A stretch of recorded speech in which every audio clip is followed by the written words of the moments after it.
1-1.5 মাসের ব্যাপার থাকে। হ্যাঁ, দুটো ট্রিপ ক্যান্সেল হয়ে গেল তো, যে কারণে তাড়াতাড়ি কাজ শেষ হয়ে গেল, চলে এলাম। ভালোই হলো, প্রত্যেকবার তোমার ট্রিপ ক্যান্সেল হয়ে যাক আর তুমি প্রত্যেকবার ঘরেই থাকো। আমারও কি তোকে ছাড়া থাকতে ভালো লাগে রে মা? সবাইকে তো কত কত জায়গায় দেখিয়ে বেড়াও, আর আমাকে কোথাও নিয়ে যাও না। সবাই বলে তোর বাবার এত বড় ট্যুর কোম্পানি আর তুই কোথাও যাস না। কারা বলে? আমার বন্ধুরা।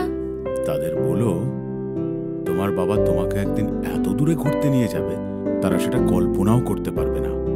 সেই দিনটা যে কবে আসবে, আমার তো মনে হয় তুমি আমার বিয়ের দিনেও আমার সাথে থাকবে না। আমার তো যেই বাবা সেই মা, আর তুমিও যদি না থাকো তো। এটা কি তোমাকে কেউ বলেছে? কে কে? কেউ না তো, কেউ না। তুমি কি মা কিছু লুকোচ্ছ আমার থেকে? কই না, না তো।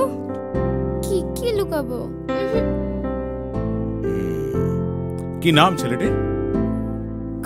কোন ছেলে? সবই তো ঠিক আছে, কিন্তু ছেলেটা এরকম মেয়েদের মতো হাঁটে কেন রে? মোটেও না, ও কত সুন্দর আবৃত্তি বলে তুমি জানো? তাই বুঝি? তাহলে আমার ছোট্ট মাটা বড় হয়ে গেছে। হ্যাঁ, ও খুব ভালো ছেলে জানো বাবা। তাহলে তো একদিন দেখতে হচ্ছে, বাড়িতে নিয়ে একদিন কথা বলি, আলাপ করি। থাকে কোথায়? কাছেই, বাইপাসের ওখানে পূর্বপাড়া, সেখানেই থাকে। আর কি করে? আপাতত ট্রেনিং স্কুল চালায়, পরে ফিল্ম তৈরি করবে। আচ্ছা, ফিল্ম মেকার, ভালো। হ্যালো বরুণ, কি করছো? বলুন ম্যাডাম, এতক্ষণে সময় হলো ফোন করার? এই জানো, বাবা এসেছেন, গল্প করছিলাম। দারুণ, তা এই জন্যই এত খুশি নাকি? হব না, বাবা ছাড়া আমার কে আছে বলো? আচ্ছা, আমি তাহলে কেউ নেই, এই তো? ও, ফিলিং জেলাস? মোটেই না, বাবা যে কতটা দা আমার চেয়ে আর ভালো কে জানে। আচ্ছা, বাবার কথা শুনলেই তুমি এত দুঃখ পাও কেন বলো তো? বলবো, সব বলবো তোমায়। এই শোনো না, বাবা না তোমাকে দেখতে চেয়েছে। সর্বনাশ! কিসের সর্বনাশ? ভয় পাচ্ছো? একটু একটু। ভালো, একটু ভয় থাকা ভালো। আমার বাবার মতো ভালো মানুষ হয়ই না। আমার বাবাও খুব ভালো ছিলেন জানো, তার জন্যই তো এত কাজ করছি। তুমি যে কি কাজ করছো সেটাও জানাও না। বললে তুমি ভয় পাবে। কি এমন কাজ যে আমি ভয় পাবো? ভয় আছে, ভয়ের যথেষ্ট কারণ আছে জয়া। এতদিন ভাবতাম তুমি আমাদের রিলেশনশিপটাকে নিয়ে হয়তো সিরিয়াস নও, কিন্তু এখন আমার মনে হচ্ছে তুমি যথেষ্ট সিরিয়াস। এখন তুমি বুঝেছো তো আমি কতটা সিরিয়াস? এবার পুরোটা বলবে সত্যি করে, কিচ্ছু লুকাবে না। সালটা ছিল 2000, ডেট 22শে জানুয়ারি। ঘড়ির কাঁটায় তখন সকাল 6:15। দুটো বাইকে করে 4 জন লোক এসে AK-47 দিয়ে আমেরিকান সেন্টারের সামনে নির্বিচারে গুলি চালাতে শুরু করলো। 20 জন ভিক্টিমাইজ হলো, তাদের মধ্যে 6 জন মারা গেছিল।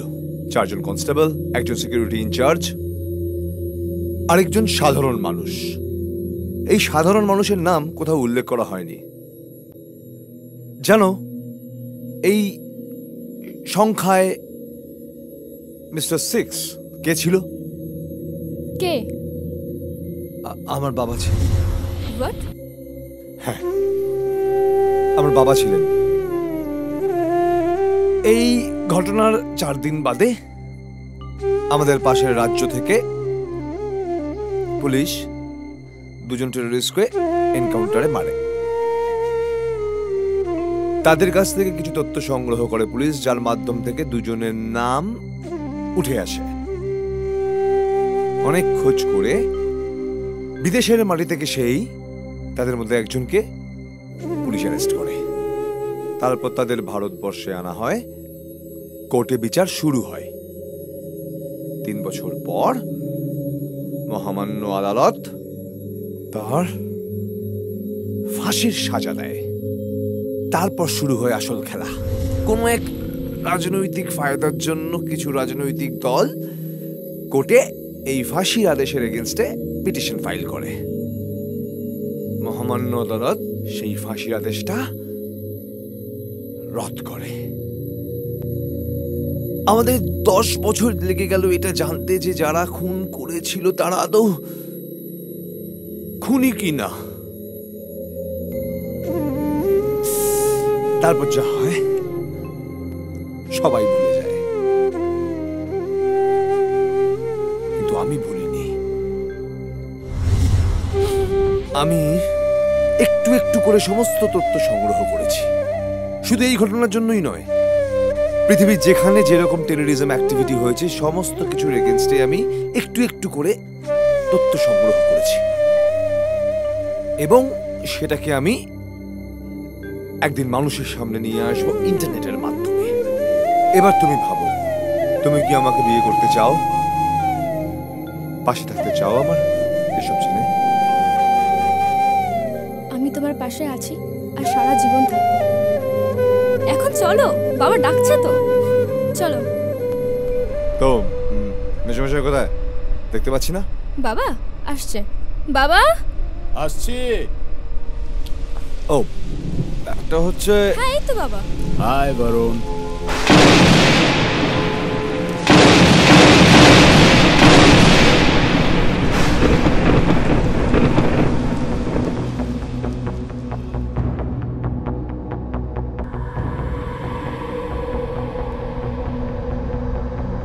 বরুণ, বরুণ কি হয়েছে তোমার? Please let me go, please. মানে? আমাকে যেতে দাও। মানেটা কি? মানে কিছু না, আমার এখন যেতে ইচ্ছে করছে। আরে আমি বাবা যাচ্ছি। ওয়েট করছে তোমার জন্য। তোমার বাবা ওয়েট করছে, করুক, তাতে আমার কিছু যায় আসে না। I want to go right now. আচ্ছা কি হয়েছে তোমার খুলে বলো তো। দেখো, আমি বললে তুমি সহ্য করতে পারবে না, তাই জন্য ফোর্স করো না। শুধু এইটুকু জেনে রাখো যে তোমার এবং আমার সম্পর্ক হতে পারে না। কেন? তুমি কি ইয়ার কি করছো? আমি খুব সত্যি কথা বলছি।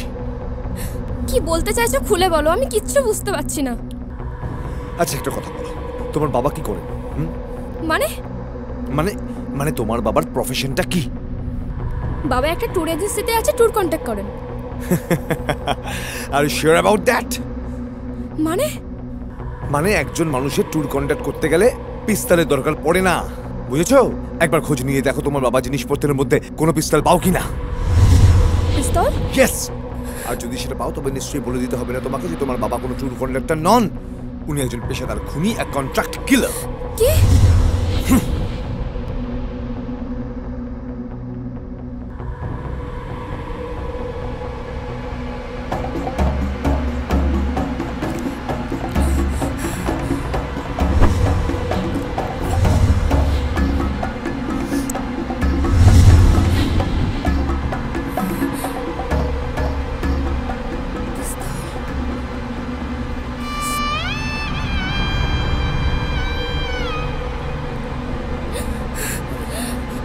একদম আমার কাছে আসবে না। বাবু আমার কথা শোন না, আমার কথা শোন, একবার আমার কথা শোন না বাবু, একবার।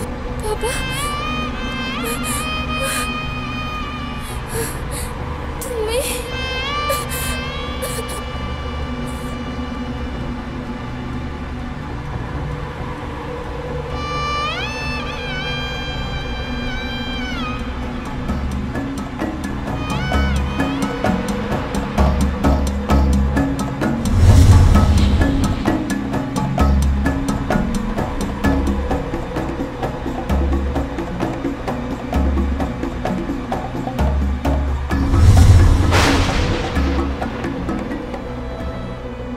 কষ্ট হচ্ছে বাবা? হাতটা খুলবেন প্লিজ। আমি জানি তোমার কষ্ট হচ্ছে, বিশ্বাস করো আমার কাছে আর কোনো উপায় ছিল না বাবা। যে মানুষ যে বৃত্তে চলাফেরা করে তার কাছ থেকে সেই সব কাজই এক্সপেক্টেড। হাতটা খুলুন। আজ যদি তুমি জয়ার ভালোবাসার মানুষ না হতে না, তোমাকে মেরে দিতে আমার 1 সেকেন্ডও সময় লাগতো না। শুধু এই কথাটার জন্য 1 সেকেন্ডও সময় লাগতো না। আপনি আর পড়েনটা কি?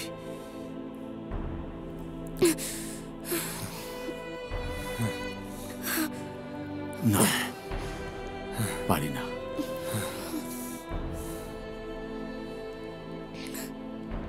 পারি না বরুণ। কেন পারি না জানো? কারণ জয়া তোমাকে ভালোবাসে, আর জয়াকে আমি ভালোবাসি। জয়া ছাড়া আর কেউ নেই আমার বরুণ। ওর জন্য আমি যে কোনো কিছু করতে পারি, আবার অনেক কিছু পারিও না। তার মানে আপনি কি বলতে চাইছেন? আপনি কি জয়ার জন্য ক্রিমিনাল হয়েছেন? না না বরুণ, আমি একবারও সে কথা বলছি না। জয়ার জন্য ক্রিমিনাল হইনি আমি। আমি কেন ক্রিমিনাল হয়েছিলাম সেই রিজনটা না হয় আমার সঙ্গেই ফিরে যাক। ওটা কারো জানার দরকার নেই, আমার সঙ্গেই শেষ হয়ে যাক। তবে এটুকু বলতে পারি যে আমি না লাইফের ডেড এন্ডে এসে দাঁড়িয়ে গেছি। দেওয়ালে পিঠ ঠেকে গেছে আমার। যে কোনো দিন, যে কোনো সময় আমার লাইফটা শেষ হয়ে যেতে পারে। আর আমি আমি আমি চলে গেলে পরে আমার মেয়েটা না একদম ভেসে যাবে। জয়াকে তো তুমি ভালোবাসো, তাই না? জানি না। তুমি এই কথা বলে কিন্তু জয়াকে হার্ট করছো না? তুমি ভালোবাসো না জয়াকে? বললাম তো আমি জানি না। আমি বলছি তুমি ভালোবাসো। নিজের কাছে সৎ থেকে বলো, ভালোবাসো না তুমি?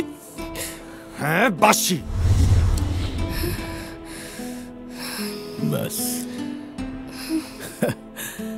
এইটুকুই তো শোনার ছিল আমার। Thank you. আজ আমি জানি যে আমার অবর্তমানেও Jaya will be in safe hands. Best of luck my child. ভালো থাকিস মা, ভালো রাখিস।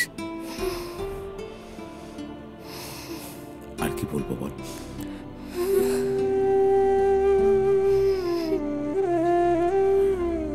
একটু বস তোরা, আমি ওই ঘর থেকে একটু ঘুরে আসছি একবার। আর হ্যাঁ, হাতে পায়ে যে ফাঁস দুটো আছে না, উল্টো দিকে প্রেসার দাও, খুলে যাবে।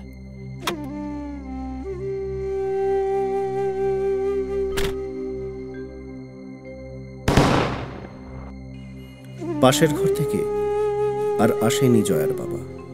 রাতের কলকাতার কোনো এক নির্জন গলিতে, অথবা ফাঁকা বাইপাসের ধারে, অথবা কোনো ব্রিজের ওপরে নিজের মাথায় বন্দুক ঠেকিয়ে গুলি চালিয়েছিল। এই শহরের বুক থেকে একটি মানুষের অস্তিত্ব চিরতরে মুছে গিয়েছিল। তখন সে ছিল না কোনো অ্যান্টি সোশ্যাল, ছিল না কোনো নৃশংস খুনি, ছিল না কোনো না মনুষ্য পদবাচ্য হীন কোনো জীব। সে ছিল শুধুমাত্র একজন বাবা।